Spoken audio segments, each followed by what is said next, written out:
Praise the lord. ప్రార్థన చేసుకుందాం. ప్రేమ నమ్మకమైన మా ప్రియ పరలోక తండ్రి, కృపగిలిన దేవా, పరిశుద్ధుడా, నీ పాదములకు స్తుతి స్తోత్రములు వందనాలు చెల్లిస్తా ఉన్నాం ప్రభా. దేవా, యొక్క ఉదయకాల సమయంలో సంఘముగా మరొకసారి నీ పాదం దగ్గర మమ్మల్ని మీరు సమకూర్చినందుకై స్తోత్రములు వందనాలు చెల్లిస్తా ఉన్నాం ప్రభా. మరి సంఘ ప్రార్థనగా ఫాస్టింగ్ ప్రేయర్ ప్రభా, ఉపవాసంతో ప్రార్థించుట కొరకై మాకున్నటువంటి అవసరతలు, మరి నీ యొక్క పరిచర్య కొరకై, అనేకుల యొక్క రక్షణ కొరకు మా తండ్రి దేవా, ప్రతి ఒక్కరిని జ్ఞాపకం చేసుకుని కొద్ది సమయం దేవా మరి ప్రార్థించుట కొరకై సంఘము గారి పాదం దగ్గరికి వస్తూ ఉన్నాం. కృపలో జ్ఞాపకం చేసుకోనండి. ఈ కూడికంతట్లో మీరు తోడైండండి. పరమ తండ్రి, నీకే స్తోత్రములయ్యా. ప్రారంభం నుంచి చివరి వరకు మీరు మాకు అధికారిగా ఉండి నడిపించండి. ఎటువంటి ఆటంకాలు ఎదురు కాకుండా సహాయపడండి. కరెంటును, మైకును, మౌతును నీ స్వాధీనంలో ఉంచుకోనండి ప్రభా. స్తోత్రం లేసయ్యా, కనికరించండి, కృప చూపించండి. లైవ్ ద్వారా ఎంతమంది నీ మాటలు వింటున్నారో, సంఘంతో ఏకీభవిస్తున్నారో ప్రభా, వారందరిని బట్టి కూడా నేను స్తుతిస్తున్నాం తండ్రి. ఇంకా మరి సంఘంలో ఉన్నవారు దేవా జూమ్లో జాయిన్ అయ్యి మరి ప్రార్థించడానికి కూడా కృప చూపించమని ప్రార్థిస్తున్నాం దేవా. మీరే మాకు తోడైండి, నడిపించండి. అంధకార శక్తులు, చీకటి శక్తులు ఏ స్నామంలో బంధించి పారదోలుతున్నాం. ఎటువంటి తొందరపాటు లేకుండా సహాయపడండి. బయట నుంచి ఎటువంటి ఆటంకాలు ఎదురు కాకుండా సహాయపడండి ప్రభా. మంచి వాతావరణాన్ని మీరు అనుగ్రహించమని ప్రార్థిస్తున్నాం. నిలబడే నీ దాసుని కూడా మీరు ఆత్మతో నింపి ఈ ఉదయకాల పరిచర్యకై మీరు బలమిచ్చి వాడుకునమని, వచ్చిన మా ప్రియులందరిని బట్టి స్తోత్రములు. మరి రాలేకపోతున్నటువంటి వారు మా తండ్రి దేవా, మరి లైవ్ ద్వారా సంఘంతో ఏకీభవించడానికి మీరు సహాయపడమని యేసుక్రీస్తు నామములో స్తోత్రం చెల్లించి అడిగి వేడుకుంటున్నాం తండ్రి. ఆమేన్.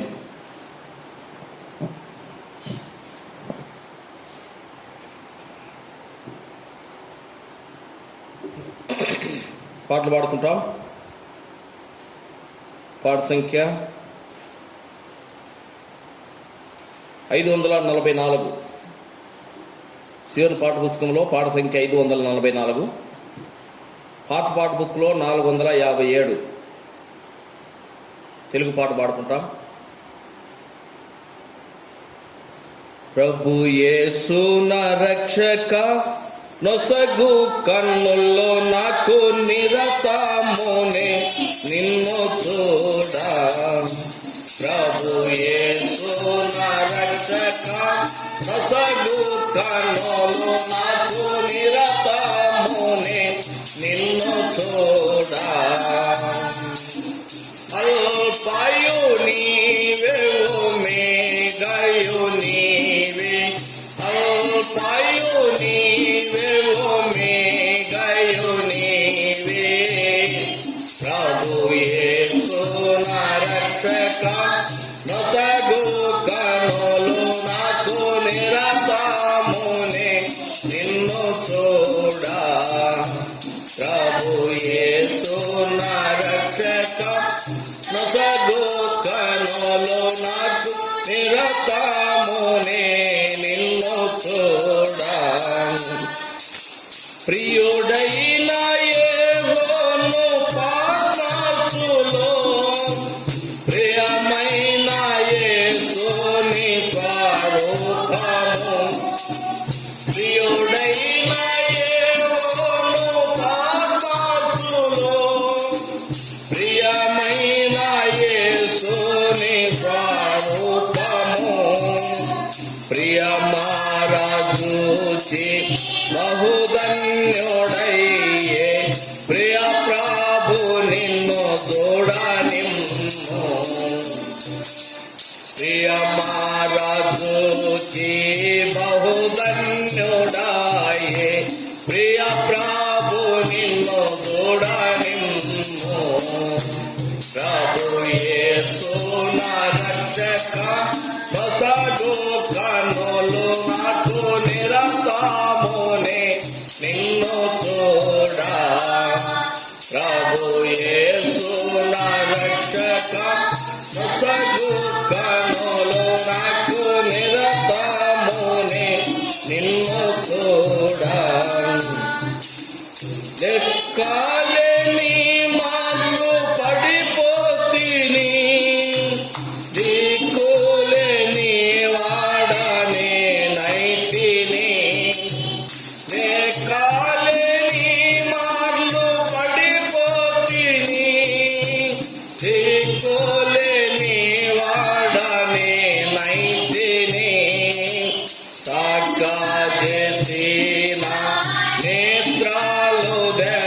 రాసి రాకున నిన్ను చూడ నిన్ను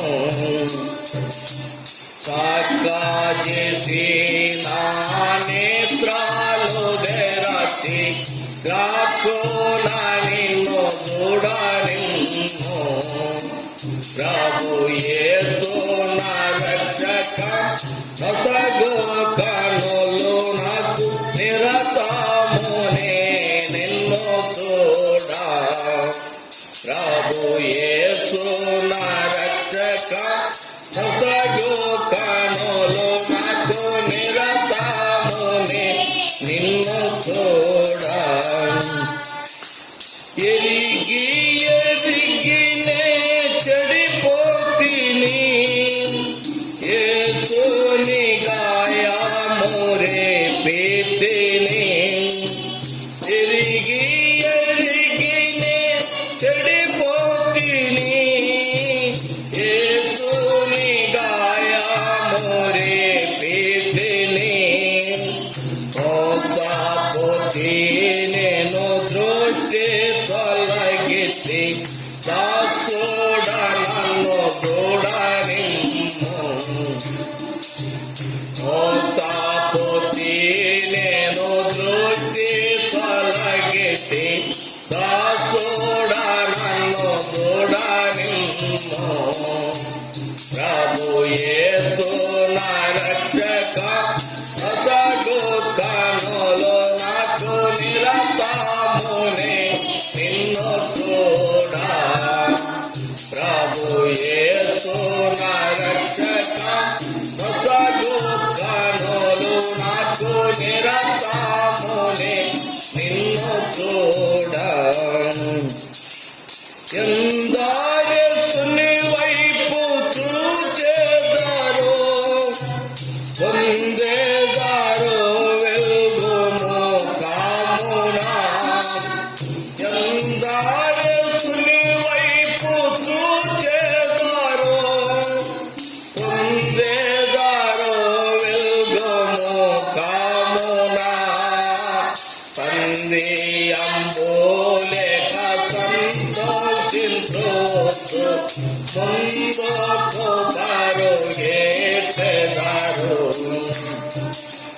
పంది అంబోలేక సంతోషించు ముందుకు పరుగెత్తెదరు ప్రభు యేసు నా రక్షక నొసగు కనులు నాకు నిరతమునే నిన్ను చూడా ప్రభు యేసు నా రక్షక నొసగు కనులు నాకు నిరతమునే నిన్ను చూడా విశ్వాసకర్తవు యేసు ప్రభు కొనసాగించు వాడ యేసు ప్రభు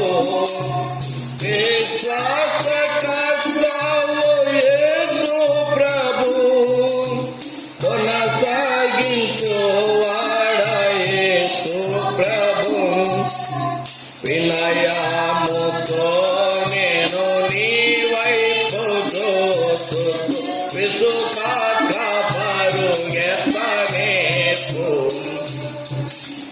వినయముతో నేను నీ వైపు చూస్తూ విసుకాక పరుగెత్తనేపు ప్రభు యేసు నా రక్షక నొసగు కనులు నాకు నిరతమునే నిన్ను చూడా ప్రభు యేసు నా రక్షక నొసగు కనులు నాకు నిరతమునే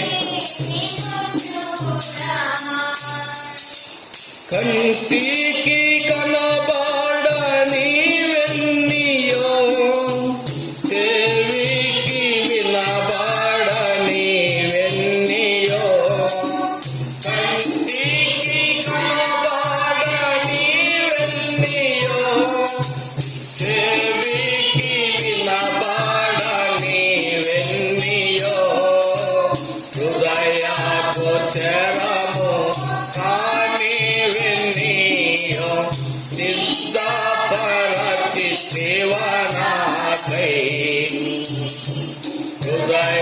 గోచరము కానివెనియో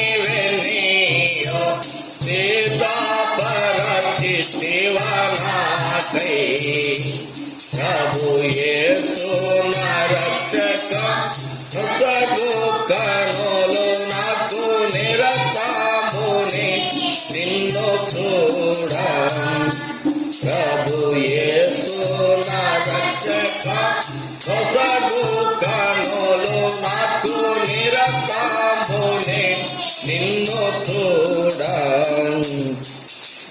లోకాభోగాలపై నా నేత్రాలు పోకాకుండు నాకు కృప చూపుము లోకాభోగాలపై నా నేత్రాలు పోకాకుండు నాకు కృప చూపుము నీ మహిమ దివ్య స్వరూపమును నిందారను చూడనిమ్ము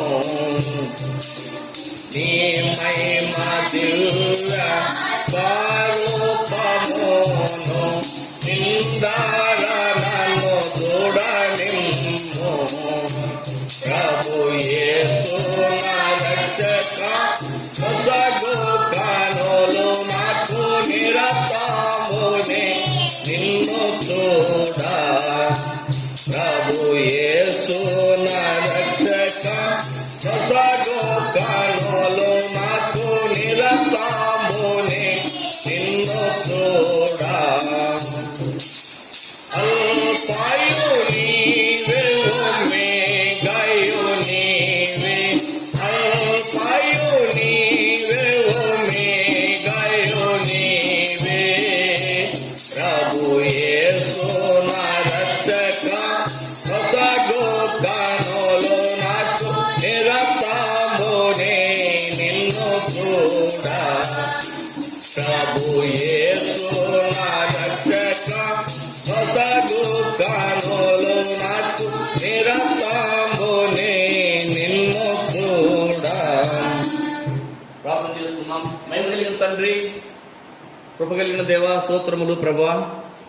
ఈ సమయంలో నీ పాదం దగ్గర మమ్మల్ని సమకూర్చినందుకే స్తోత్రములు. పాట ద్వారా సూచించడానికి కృపనిచ్చినారు ప్రభా. ఈ సమయంలో శ్రేష్టమైన నీ మాటల ద్వారా మీరు మాతో మాట్లాడండి.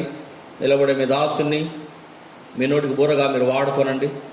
మేము ప్రార్థించుట కొరకై నీ వాక్యం ద్వారా మమ్మల్ని మీరు బలపరచమని యేసుక్రీస్తు నామములో స్తోత్రించి అడిగి వేడుకుంటున్నాం తండ్రి, ఆమేన్.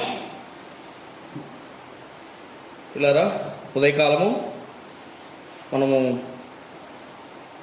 పరిశుద్ధ గ్రంథంలో కొన్ని మాటలు చదువుకొని దేవుని వాక్యాన్ని ధ్యానించుకుంటాం. కొద్ది సమయం మనము ప్రార్థనలో గడుపుతాం. నిర్గమకాండము 2వ అధ్యాయం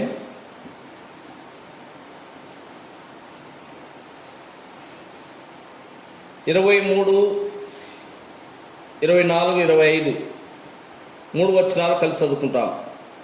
నిర్గమకాండము 2వ అధ్యాయము 23వ వచనం నుంచి 25వ వచనం వరకు కలిసి చదువుకుందాం. అలాగున అనేక దినములు జరిగిన మీదట ఐగుప్తు రాజు చనిపోయెను. ఇశ్రాయేలులో తాము చేస్తున్న వెట్టి పనులను బట్టి నిట్టూర్పులు విడుచుచూ మొరపెట్టుచుండగా తమ వెట్టి పనులను బట్టి వారు పెట్టిన మొర దేవుని యొద్దకు చేరెను. కాగా దేవుడు వారి మూలుగులను విని అబ్రహాము, ఇస్సాకు, యాకోబులతో తాను చేసిన నిబంధనను జ్ఞాపకము చేసుకొనెను. దేవుడు ఇశ్రాయేలును చూచెను. దేవుడు వారి యందు లక్ష్యముంచెను. దేవుడి యొక్క సమయంలో ఈ మాటల ద్వారా మనతో మాట్లాడడం గాక. పిల్లల మనం చదువుకున్నటువంటి భాగము, మరి పితరులు ఇశ్రాయేలులో ఐగుప్తు దేశంలో బానిసలుగా ఉన్నప్పుడు మరి దేవుడు మోషేను ఏర్పరచుకున్నాడు. కాబట్టి మోషే పుట్టకమునకు మరి అక్కడ యోసేపును ఎరగనటువంటి రాజులు మరి వారిని పరిపాలిస్తూ వచ్చినారు. మరి పరిపాలిస్తున్నప్పుడు ఇశ్రాయేలును ఎంతో వెట్టి పనులు చేపించినారు. మనందరికీ తెలిసినటువంటి భాగము, మరి వారు ఇశ్రాయేలు ఐగుప్తు దేశంలో వెట్టి పనులను బట్టి ప్రభు దగ్గర వారు మొరపెడుతూ వచ్చినారు. కాబట్టి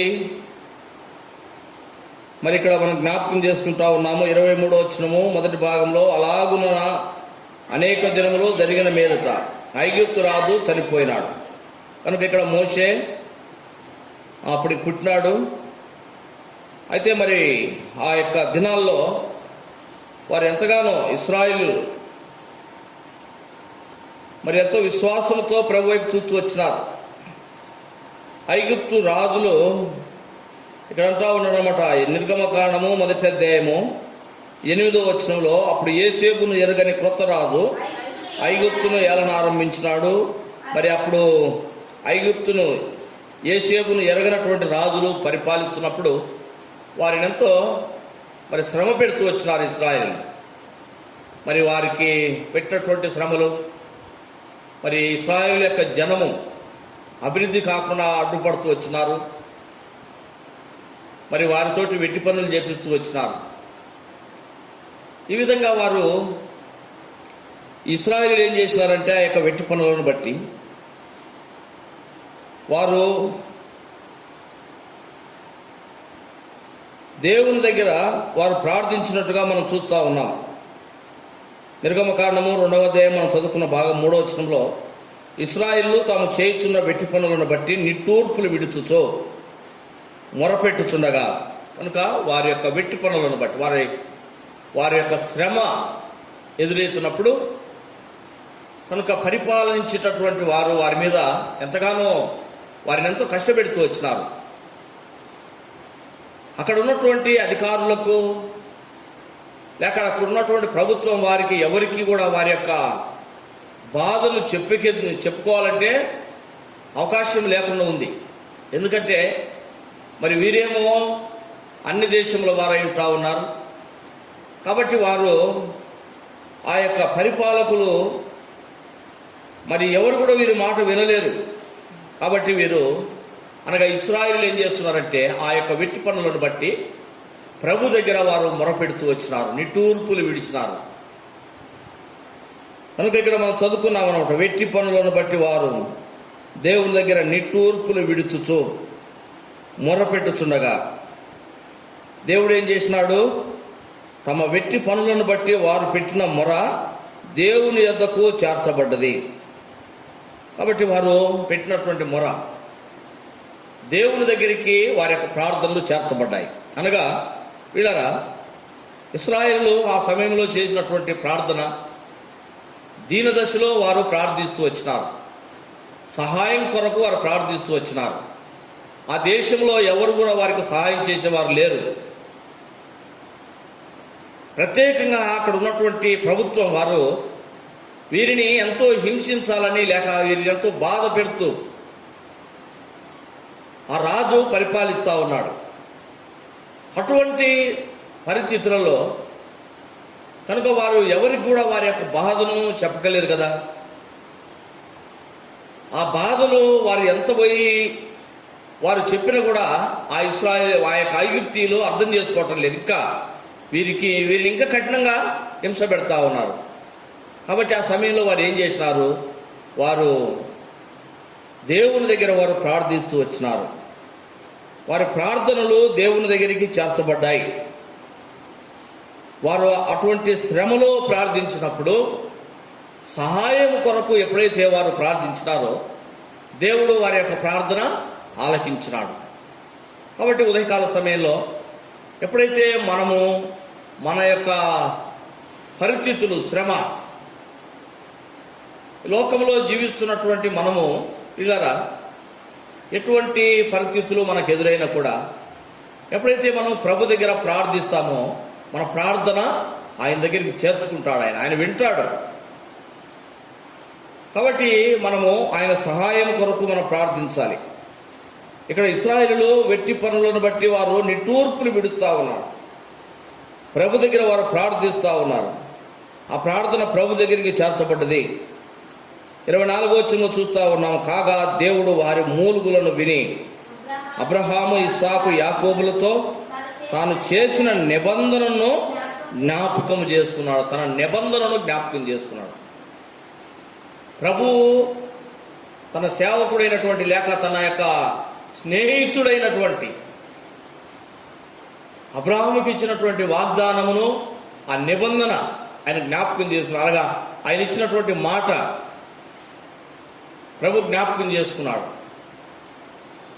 ఎప్పుడైతే తన బిడ్డలు ఆ శ్రమలో ఉండి మొరపెడుతూ వచ్చినారో ఆ మొరలు ఆయన విన్నాడు. విని ఏం చేసినాడంట, అబ్రహాము, ఇస్సాకు, యాకోబులతో చేసిన నిబంధన. అబ్రహాము మరి యాకోబుతోటి, ఇస్సాకుతోటి ఏ నిబంధన చేస్తూ వచ్చినాడు ఆయన, నీ తండ్రి అయినటువంటి అబ్రహాముతోటి నేను ఏదైతే మాట ఇచ్చినానో ఆ మాట నేను నెరవేరుస్తాను. అబ్రహాముకి అదే మాట చెప్పినాడు. ఆదికాండం 12వ అధ్యాయంలో మనం చూస్తే, ఆదికాండం 12వ అధ్యాయం మొదటి వచనం చదవండి, మొదటి 2 వచనాలు 3 వచనం వరకు. యెహోవా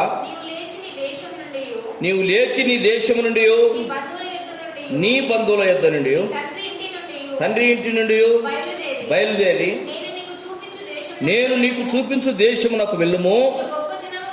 నిన్ను గొప్ప జనముగా చేసి నిన్ను ఆశీర్వదించి నీ నామమును గొప్ప చేయుదును.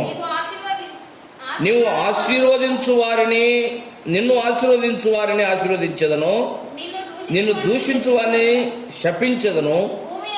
భూమి యొక్క సమస్త వంశములో నీ యందు ఆశీర్వదింపబడినని అబ్రహాముతో చెప్పినాడు అన్నమాట. కనుక అబ్రహాముతో దేవుడు అక్కడ చెప్తూ వచ్చినాడు. అబ్రహాముకు ఆయన ఇచ్చినటువంటి ఆ యొక్క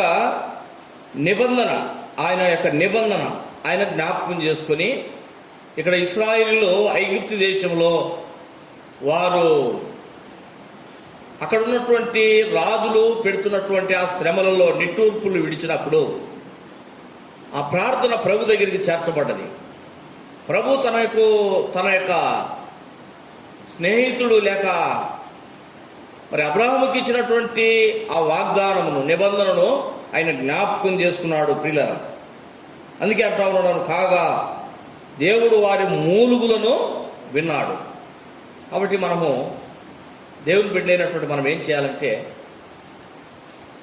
శ్రమలో మనము ప్రభు దగ్గర ప్రార్థన చేయాలి. అన్ని పరిస్థితులలో, ఎటువంటి పరిస్థితులు మనకు ఎదురవుతున్నా కూడా ప్రియులారా, ఎప్పుడైతే మనము ప్రభు దగ్గర ప్రార్థన చేస్తామో మన ప్రార్థన ఆయన వినటానికి ఆయన సిద్ధంగా ఉన్నాడు.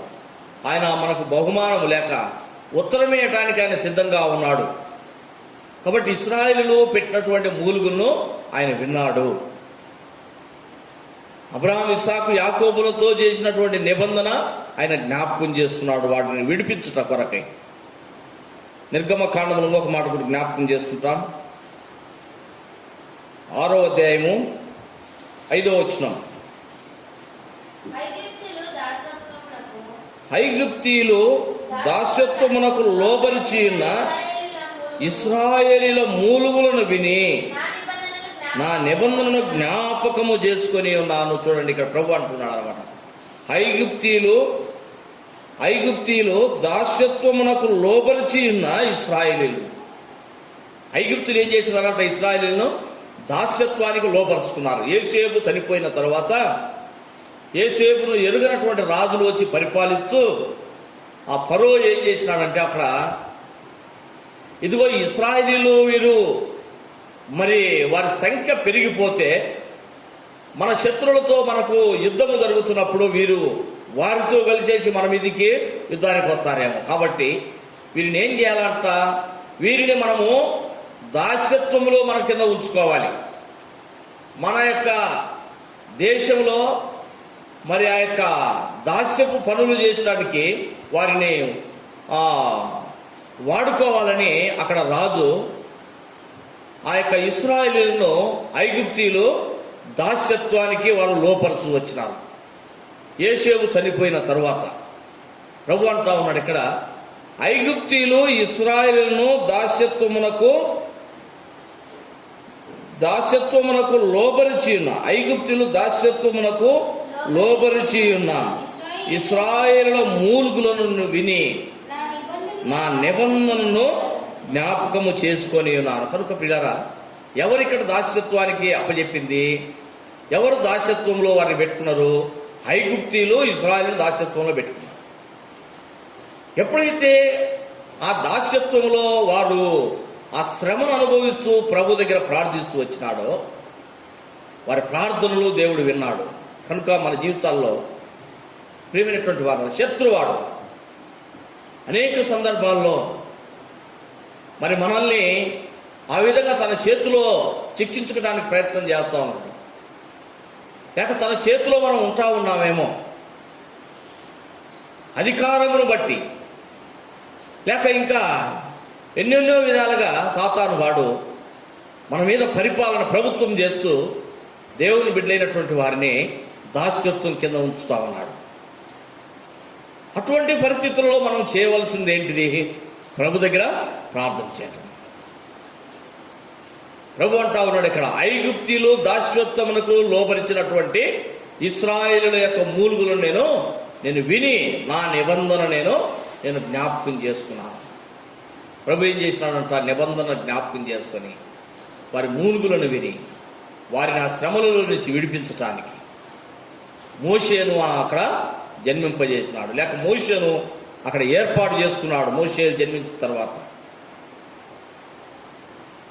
ఏ విధంగా ఇశ్రాయేలును దేవుడు వారి మూలుగులను విని ఆ యొక్క ఐగుప్తు దేశంలో నుంచి, బానిసత్వం నుంచి వారిని విడిపించినాడో మనందరికీ తెలిసినటువంటి విషయాలు. ప్రియులారా, అద్భుత కార్యములు చేస్తూ వచ్చినాడు. వారు పెట్టినటువంటి వెట్టి పనులలో వారు ఇడిచినటువంటి నిట్టూర్పులు, వారు చేసినటువంటి ప్రార్థన ప్రభు దగ్గరికి వెళ్ళినాయి. కాబట్టి ప్రభు వారి యొక్క ప్రార్థన ఆలకించినాడు, వారిని ఆ యొక్క బానిసత్వంలో నుంచి విడిపించినాడు. కాబట్టి దేవుని బిడ్డలైనటువంటి మనం కూడా ఎప్పుడైతే ప్రభు దగ్గర మనం ప్రార్థిస్తామో మన ప్రార్థన ఆయన విని జవాబిచ్చే దేవుడు. కాబట్టి పరిస్థితులు అన్నిటిలో కూడా మనం ఏం చేయాలంటే ప్రార్థన చేయాలి. న్యాయాధిపతుల గ్రంథంలో చూస్తాము. న్యాయాధిపతులు 2వ అధ్యాయము, న్యాయాధిపతుల గ్రంథం 2వ అధ్యాయము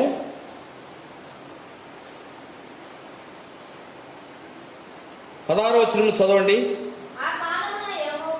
ఆ కాలమున యెహోవా వారి కొరకు న్యాయాధిపతులను పుట్టించును, వీరు దోచుకొని వారి చేతిలో నుండి ఇశ్రాయేలును రక్షించి, అయితే వారు ఇంకా న్యాయాధిపతుల మాట వినక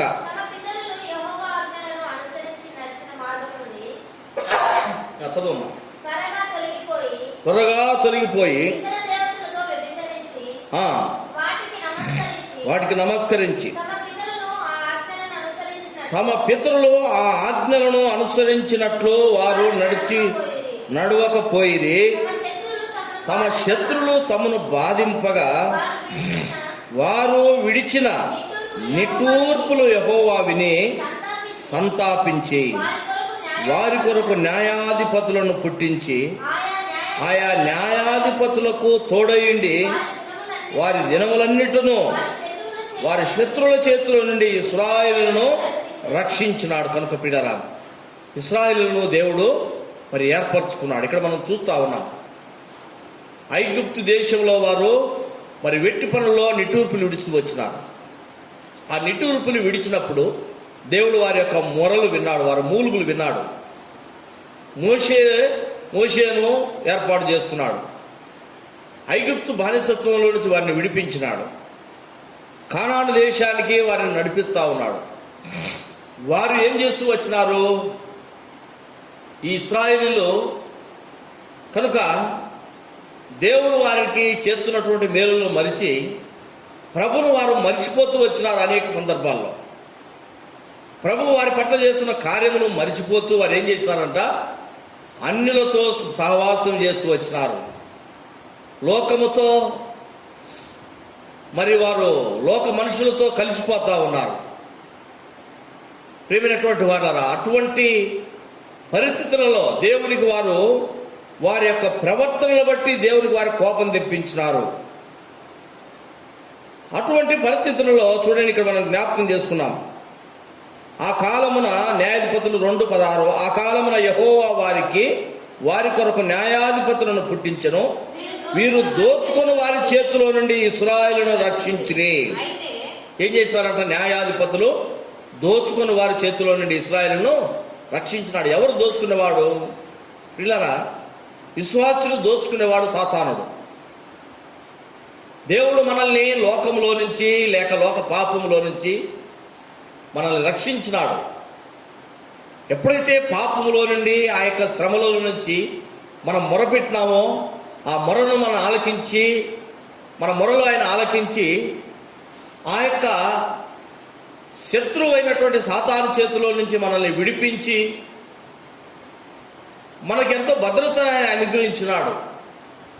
అయితే మనం ఏం చేస్తా ఉన్నాము? అనేక సార్లు ఇక్కడ ఇశ్రాయేలు ఏం చేసినారంటే, న్యాయాధిపతులను దేవుడు వారి కొరకు పుట్టించినాడు. ఈ న్యాయాధిపతులు ఏం చేసినారంటే, దోచుకుని వారి చేతుల నుంచి ఇశ్రాయేలును వారు రక్షిస్తూ వచ్చినారు. వారు ఆ యొక్క ఐగుప్తు దేశం నుంచి విడిపించబడ్డారు. కానీ వారిని ఇశ్రాయేలును దోచుకునేటటువంటి వారు ఉంటా ఉన్నారు. దేవుడు వారి కొరకై న్యాయాధిపతులను పుట్టిస్తూ దోచుకున్న వారి చేతిలో నుంచి దేవుడు వారిని కాపాడుతూ ఉన్నాడు. అయితే దేవుడు చేస్తున్నటువంటి మేలును మర్చిపోయి ఏం చేస్తున్నారంట? ఆ యొక్క వాళ్ళ పితరుల వలె 17వ వచనం చదువుతాం. తమ పితరులు యెహోవా ఆజ్ఞను అనుసరింపక నడిచిన మార్గము నుండి త్వరగా తొలగిపోయినారు. చూడండి, పితరులు యెహోవా ఆజ్ఞను అనుసరించి వారు నడిచినారు, అనగా మోషే. మరి వీరందరూ కూడా నడుస్తూ వచ్చినారు. యెహోషువ నడిచినాడు.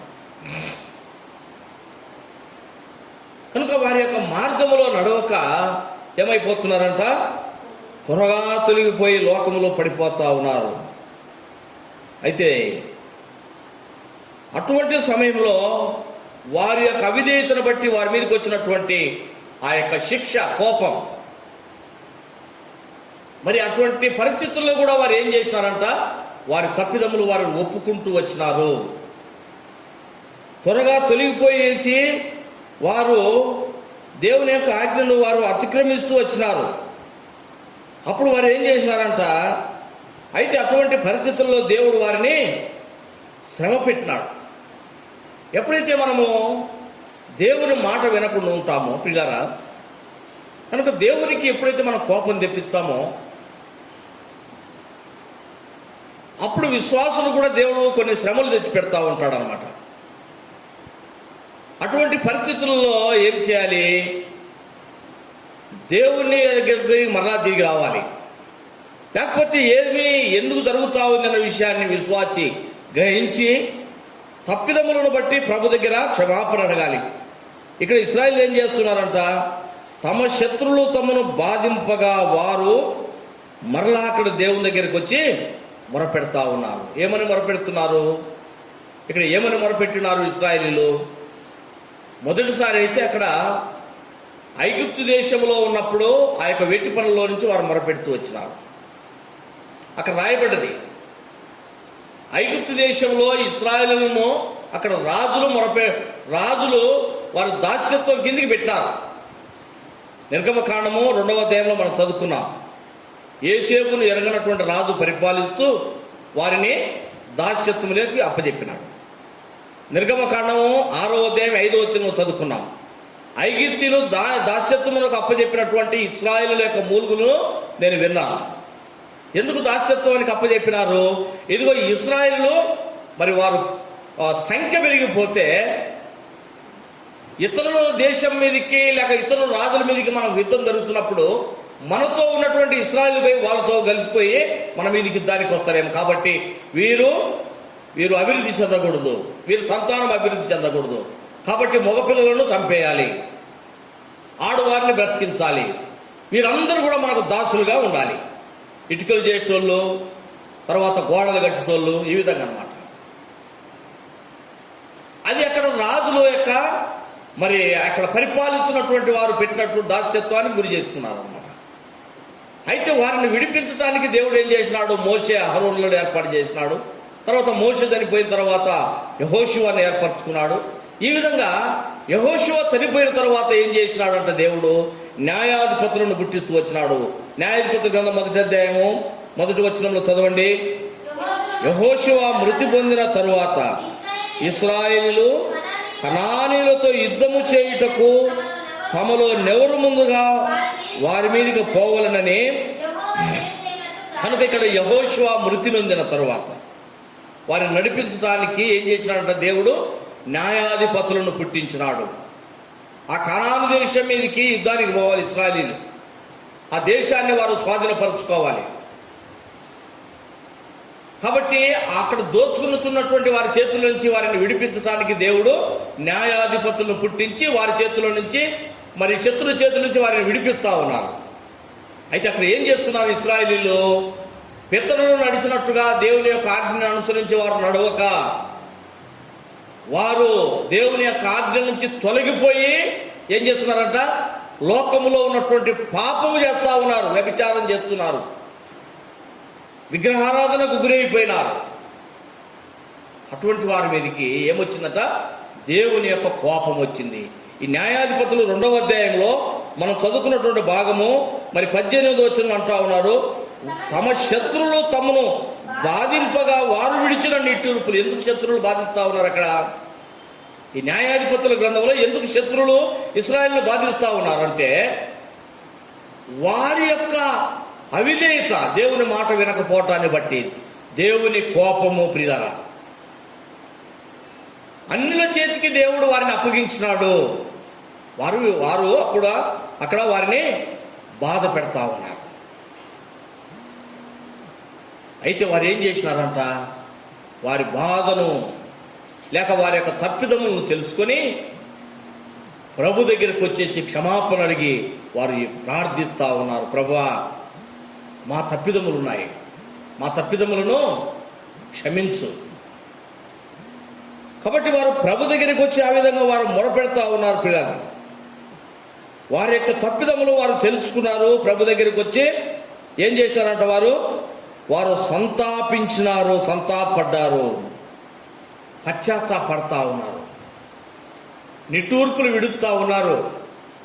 వారి యొక్క పాపములను బట్టి వారు పశ్చాత్తాపడతా ఉన్నారు. ప్రభు దగ్గరికి వచ్చి ఎప్పుడైతే వారు పశ్చాత్తాపడ్డారో దేవుడు ఏం చేసినాడు, వారి మొరలు మరలా ఆయన ఆలకించి న్యాయాధిపతులను అక్కడ ఇంకా వారి కొరకే జన్మింపజేస్తూ ఒక్కొక్క న్యాయాధిపతి కాలంలో ఒక్కొక్క సమయంలో ఒక్కొక్క న్యాయాధిపతిని ఆయన పుట్టించి ఆ న్యాయాధిపతులకు ఆయన తోడుగా ఉండి శత్రు చేతుల నుంచి ఇశ్రాయేలును ఆయన విడిపిస్తూ వచ్చినాడు. ప్రియులారా, కాబట్టి మన జీవితంలో మనం తెలుసుకోవాల్సింది ఏంటంటే, మొట్టమొదట దేవుడు మనల్ని లోకమనే పాపములో నుంచి, దాస్యత్వములో నుంచి మనల్ని ఆయన విడిపించినాడు. ఈ విడిపించబడిన తరువాత మరలా ఆ శ్రమలకు లోనైపోతున్నామనంటే మన యొక్క అవిధేయత అనే విషయాన్ని మనం జ్ఞాపకం చేసుకోవాలి. లోక పాపములో నుంచి, ఆదాము ద్వారా వచ్చిన పాపములో నుంచి దేవుడు మనల్ని రక్షించినాడు. రక్షించబడినటువంటి మనము దేవుని యొక్క ఆజ్ఞను అతిక్రమించుట ద్వారా ఏం చేయబడతా ఉన్నాము, మరలా శత్రు చేతికి అప్పచెప్పబడతా ఉన్నాం, శ్రమలకు గురైపోతా ఉన్నాం. ఇశ్రాయేలు ఏం చేసినారంటే నిట్టూర్పులు విడుస్తూ పశ్చాత్తాపడ్డారు, సంతాపపడ్డారు, ఏడుస్తూ ఉన్నారు. ప్రభు దగ్గరికి వచ్చి ప్రభు ఏం చేసినాడంట, వారి యొక్క మూలుగులను విన్నాడు. ప్రియమైనటువంటి వారులారా, మన జీవితాల్లో ఎక్కడ మనము ఆ విధంగా తప్పిపోతా ఉన్నాము, ప్రభు దగ్గర మనము మొరపెట్టాలి, పశ్చాత్తాపడాలి. దేవుని ఆజ్ఞను ఎక్కడ మనం అతిక్రమిస్తా ఉన్నామో, ఇశ్రాయేలు దేవుడు చేసినటువంటి మేలును మరిచిపోతూ లోకం యొక్క విగ్రహారాధనకు లేక లోకం యొక్క వ్యభిచారానికి గురైపోయినారు. దేవుని యొక్క కోపం వారి మీదకి వచ్చినప్పుడు అది వారు గ్రహించినారు, నిట్టూర్పులు విడుస్తూ ఉన్నారంట ప్రభు దగ్గర. వారు పశ్చాత్తాపడినప్పుడు దేవుడు వారి యొక్క ప్రార్థన ఆలకించినట్టుగా చూస్తూ ఉన్నారు.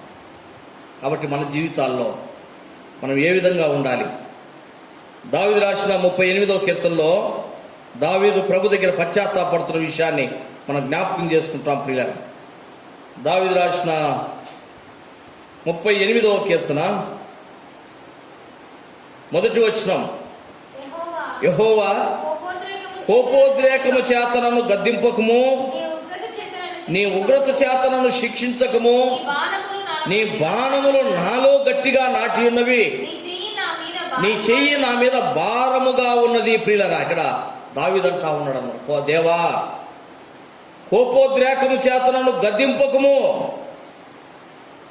నీ ఉగ్రత చేత నన్ను శిక్షించగా.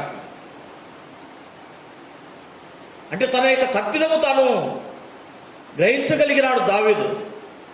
ఇశ్రాయేలీయులు ఏ విధంగా అయితే వారు తిరుగుబాటును బట్టి లేక ఆ యొక్క లోకంలో మరి వారు చేసినటువంటి పాపములను బట్టి దేవుని యొక్క కోపము వారి మీదకి వచ్చిందని ఎప్పుడైతే వారు గ్రహించి ప్రభు దగ్గరికి వచ్చి పశ్చాత్తాపడ్డారో, దావీదు కూడా ప్రియమైనటువంటి వాళ్ళారా ప్రభు దగ్గరికి వచ్చి దావీదు ప్రార్థిస్తూ ఉన్నాడు. తనకు శ్రమ వచ్చినప్పుడు యెహోవా కోపోద్రేకము చేత నన్ను గద్దింపకము, పైన సదాక్షరాలతో రాసినాడు చూడండి, జ్ఞాపకార్థమైనటువంటి కీర్తన, దావీదు కీర్తన అన్నమాట. ప్రభు దగ్గరికి పోయి అడుగుతా ఉన్నాడు, ప్రభువా నన్ను జ్ఞాపకం చేసుకో, కోపోద్రేకముతో వద్దు, ప్రభువా నా తప్పిదములను క్షమించు, నన్ను జ్ఞాపకం చేసుకో. ప్రభు జ్ఞాపకం చేసుకునేవాడు. మనం ఏమని ప్రభు దగ్గర ప్రార్థన చేయాలి? నిర్గమకాండం 2వ అధ్యాయంలో మనం చదువుకున్నాం, అబ్రహాము ఇస్సాకు యాకోబులతో చేసినటువంటి తన నిబంధనను ఆయన ఏం చేసినాడు? జ్ఞాపకం చేసుకున్నాడు. మన జీవితాల్లో ప్రభు దగ్గరికి వచ్చి మనము పశ్చాత్తాపడాలి. ప్రభువా మా బలహీనతలన్నీ క్షమించయ్యా, మీరు మాకిచ్చినటువంటి లేక నాకిచ్చినటువంటి వాగ్దానమును కృపలో జ్ఞాపకం చేసుకో. ప్రభు దగ్గర ప్రార్థించాలి ప్రియులారా. మన మంచితనం బట్టి కాదు, కేవలం ఆయన నిబంధన లేకపోతే ఆయన ఇచ్చినటువంటి వాక్కును బట్టి మనల్ని కాపాడమని మనము ప్రభు దగ్గర ప్రాధేయపడాలి. ప్రభు మనల్ని జ్ఞాపకం చేసడానికి మనలో ఏ మంచి లేదు. అయితే ఆయన మాట తప్పనటువంటి దేవుడు కనుక ఇక్కడ ఇశ్రాయేలులో పెట్టినటువంటి మూలుగులు విని ఆయన తన నిబంధనను ఆయన జ్ఞాపకం చేసుకున్నాడు. ఆయన ఇచ్చిన మాట ప్రియమైనటువంటి వాడు దావీదు అదే అంటున్నాడు ఇక్కడ, జ్ఞాపకార్థమైనటువంటి మాట. కోపోద్రేకము చేతను నన్ను గద్దించకము, నీ ఉగ్రత చేతను శిక్షించకము, నీ బాణములు నాలో గట్టిగా నాటి ఉన్నవి, నీ చెయ్యి నా మీద భారముగా ఉన్నది. కనుక ప్రియులారా, దేవుని యొక్క చెయ్యి మన మీద భారముగా ఉండకూడదు. విశ్వాస జీవితంలో కాబట్టి మనం ప్రభు దగ్గర ప్రార్థన చేయాలి. దావీదు ప్రార్థిస్తూ ఉన్నాడు. ఇంకా కింది భాగంలో కూడా చూస్తాము. కింది భాగంలో కూడా 38వ కీర్తనలో 8వ వచనం నుంచి నేను సొమ్మసిల్లి బహుగా నలిగి ఉన్నాను, నా మనోవేదనను బట్టి కేకలు వేయిస్తున్నాను. ప్రభువా నా అభిలాష అంతయు నీకే కనబడుచున్నది, నిట్టూర్పులు నీకు దాచబడి ఉండలేదు. నా గుండె కొట్టుకొనుచున్నది, నా బలము నన్ను విడిచిపోయెను, నా కను దృష్టి తప్పిపోయెను. నా స్నేహితులను, నా చెలికానులను నా తెగులు చూచి ఎడముగా నిలుచుచున్నారు, నా బంధువులు దూరముగా నిలుచుచున్నారు. చూడండి, మనకొచ్చిన పరిస్థితులలో దావీదు ప్రభు దగ్గరికి వచ్చి ప్రార్థిస్తా ఉన్నాడు. ప్రేమైనటువంటి వాళ్ళ విశ్వాస జీవితంలో ప్రభు దగ్గర క్షమాపణ అడగాలి. దావీదు అంటున్నాడు, ప్రభువా కోపోద్రేకము చేత నన్ను గద్దించొద్దు, నీ ఉగ్రత చేత నన్ను శిక్షించగాకు, నీ చెయ్యి నా మీద భారముగా ఉన్నది, నీ బాణములు నాలో గట్టిగా నాటి ఉన్నవి. మన జీవితాల్లో ఇటువంటి తగ్గింపు మనలో కనపడాలి పిల్లలు. తనకొచ్చినటువంటి పరిస్థితుల్లో దావీదు ప్రభు దగ్గరికి వెళ్ళి ప్రార్థిస్తా ఉన్నాడు, పశ్చాత్తాపడతా ఉన్నాడు. నేను సొమ్మసిల్లి బహుగా నలిగి ఉన్నాను, నా మనోవేదన బట్టి కేకలు వేయిస్తున్నాను. కనుక ఏం చేస్తున్నాడట? కేకలు వేస్తా ఉన్నాడు దావీదు. మనోవేదన. ప్రియమైనటువంటి వాళ్ళ ప్రస్తుతం ఉన్నటువంటి పరిస్థితుల్లో మనందరికీ తెలిసినటువంటి విషయాలే కాబట్టి మనము ప్రభు దగ్గర ప్రార్థన చేయాలి. 11వ వచనంలో ఏమంటున్నాడంట, నా స్నేహితులను నా చెడికాండును నా తెగులు చూచి ఎడముగా నిలుచుతున్నారు. ఏం చేస్తున్నారట?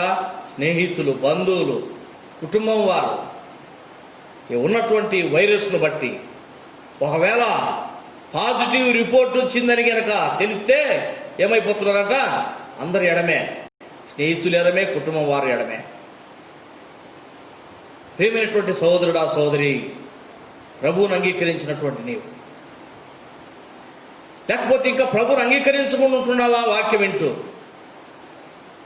ప్రభు దగ్గర నువ్వు పశ్చాత్తాపడి నీ యొక్క పాపములు లేక నీ తప్పిదములను ఒప్పుకొని క్షమాపణ అడిగినట్లయితే ప్రభు నీతో ఉంటాడు. అందరు ఎడమవుతారు నీకు పరిస్థితులలో. స్నేహితుడు దూరమే, బంధువులు దూరమే, కన్నవారు దూరమే, కట్టుకున్నవారు దూరమే. ప్రభు మాత్రము దూరం కాకుండా నీ దగ్గర ఉంటాడు ఈ పరిస్థితులలో. కాబట్టి ఏం చేయాలి? బలహీనత ప్రభు దగ్గర ఒప్పుకోవాలి. మొట్టమొదట దావీదంటా ఉన్నాడు, నా గుండె కొట్టుకొనుచున్నది, నా బలము నన్ను విడిచిపోయినది, నా కనుదృష్టి తప్పిపోయింది. ఏ పరిస్థితి అయినా సరే ప్రియమైనటువంటి వాళ్ళ, దేవుడు మనతో ఉంటాడు, మన ప్రక్కలో ఉంటాడు, మనకు సహాయం చేస్తాడు. దావీదంటా ఉన్నాడు, నాకు వచ్చిన పరిస్థితులలో అందరూ దూరం అయిపోయినారు. స్నేహితులు దూరమైనారు, చెలికాళ్ళు దూరమైనారు, నా తెగులను చూసి వారు ఏమైపోయినారంట? ఎడమైపోయినారు. నా బంధువులు దూరం అయిపోయినారు. మనకు అందరూ దూరం అవుతా ఉన్నారు. ఇప్పుడు నీకు అందరూ ఒకవేళ దూరం అయినారేమో, ఒకవేళ నీకు ఇటువంటి పరిస్థితి లేకపోతే ఈ యొక్క వ్యాధి లక్షణాలు నీకు వచ్చినాయని ప్రేమైన సహోదరుడా సహోదరి, ఒకవేళ అందరూ దూరం అయిపోయినారేమో నీకు, అయితే దేవుడు నీతో ఉంటాడు. ప్రభు దగ్గర సహాయం అడుగు, ప్రభు సహాయం కోరుకో, ప్రభు దగ్గర నిట్టూరు పిడుచు, నీ యొక్క పాపములను బట్టి పశ్చాత్తాపడు ప్రభు దగ్గర. ప్రభు నీతో ఉండి నిన్ను కాపాడుతాడు. ఈ సమయంలో ఏం చేయాలి? ఇట్లాంటి పరిస్థితులలో ఇశ్రాయేలు ఏం చేసినారు? వారికి వచ్చిన శ్రమలలో ఏం చేశారంట? ప్రభు దగ్గర నిట్టూర్పులు ఇడుతూ వచ్చినారు. మన జీవితాల్లో మనం కూడా ఏం చేయాలి? నిట్టూర్పులు విడచాలి. హెబ్రీయులకు రాసిన పత్రిక 4వ అధ్యాయం 16వ వచనంలో మాట జ్ఞాపకం చేసుకొని ప్రార్థనలో ప్రవేశిస్తాము. హెబ్రీయులకు రాసిన పత్రిక 4వ అధ్యాయము 16వ వచనం, మనము కనికరించబడి సమయోచితమైన సహాయము కొరకు కృప పొందునట్లు ధైర్యముతో కృపాసనమునొద్దకు చేద్దాం. ప్రేమైనటువంటి వాళ్ళ కనుక ధైర్యంగా ఉందాం. స్నేహితులు, బంధువులు, చెలికాన్లు అందరూ దూరమైపోతా ఉన్నారు పరిస్థితులలో. అయితే తోడుగా ఉండేది, దగ్గరుండేది ఎవరంట? దేవుడు మాత్రమే. ఆయన వాగ్దానం ఇచ్చినటువంటి దేవుడు నిన్ను ఇడువను, ఎడబాయను. ఎటువంటి పరిస్థితులు ఎదురైనా కూడా, ఎటువంటి పరిస్థితులలో నీ ఉన్న కూడా నిన్ను విడవడు ఆయన. నీ బలహీనత ఏదో ప్రభు దగ్గర ఒప్పుకొని విడిచిపెట్టి ప్రభు దగ్గరికి రా అంటా ఉన్నాడు అనమాట. సమయోచితమైన సహాయము కొరకై. ఈ సమయంలో మనకు ప్రభు సహాయం కావాలి. ప్రతి ఒక్కరికి కూడా ప్రభు మనల్ని కనికరించాలి. ఎప్పుడు కనికరిస్తాడు? నీ తప్పిదములను ఒప్పుకొని ప్రభు దగ్గరికి వచ్చినప్పుడు. ఇశ్రాయేలీయులు వారి తప్పిదములు వారు ఒప్పుకున్నారు, ప్రభు దగ్గరికి వచ్చినారు.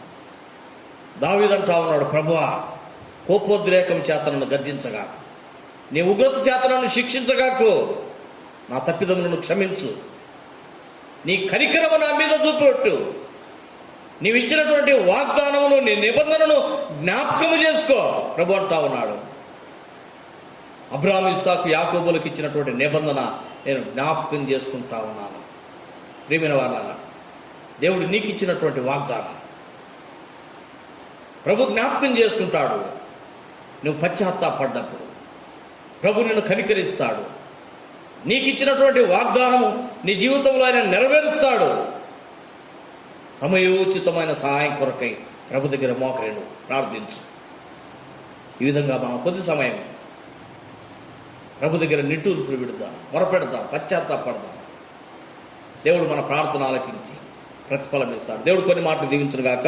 వీళ్ళారా కొంత సమయం మనము ప్రార్థన గడుపుతాం.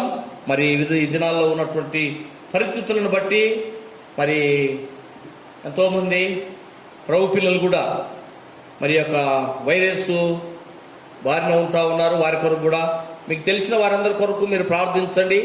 మరి అధికారుల కొరకు, మరి పాలించిన నాయకుల కొరకు, ప్రతి ఒక్కరి కొరకు మనం ప్రార్థన చేయాలి. దేవుడు మన మీద ఉంచినటువంటి భారము కాబట్టి ప్రియులారా, మనము తప్పక అందరి కొరకు ప్రార్థన చేద్దాం. కొద్ది సమయము ఒకరి కొరకు ఒకరు మరి క్లుప్తంగా మరి అందరికీ సమయం దొరికినట్టు దయచేసి మరి ఇక్కడికి రాలేకుండా ఉన్నటువంటి వారు మీరు ఎక్కడున్నా కూడా మరి సంఘములో ఉన్నటువంటి వారు జూమ్లో జాయిన్ కాండి. మరి కొద్ది సమయం మీరు ప్రార్థనలో గడపాలని ప్రభునామములో మనవి చేస్తా ఉన్నాం. అదేవిధంగా మరి రేపటి దినము పరిచర్యకై ప్రార్థించండి. ఉదయకాలపు ఆరాధన కొరకై మరి ఎటువంటి ఇబ్బందులు ఎదురు కాకుండా చక్కగా దేవుని ఇంట్లో సమకూర్చబడి ప్రార్థన జరుగుట కొరకై కనుక అదేవిధంగా మరి సంఘం ద్వారా జరుగుతున్న అన్ని పరిచర్యలకై ప్రార్థించండి. లైవ్ ద్వారా ఇంకా ఎంతోమంది మరి దేవుని వాక్యాన్ని విని ఆత్మీయంగా బలపరచబడినట్లుగా అనేకులు రక్షణ పొందినట్లుగా ఈ కానాను మరి సంఘం ద్వారా జరుగుతున్నటువంటి పరిచర్యకై ప్రతి ఒక్కరూ మరి కొద్ది సమయము మనం ప్రార్థనలు గడుపుతాం. ప్రార్థన చేద్దాం కొద్ది సమయం ఒకరి తర్వాత ఒకరు.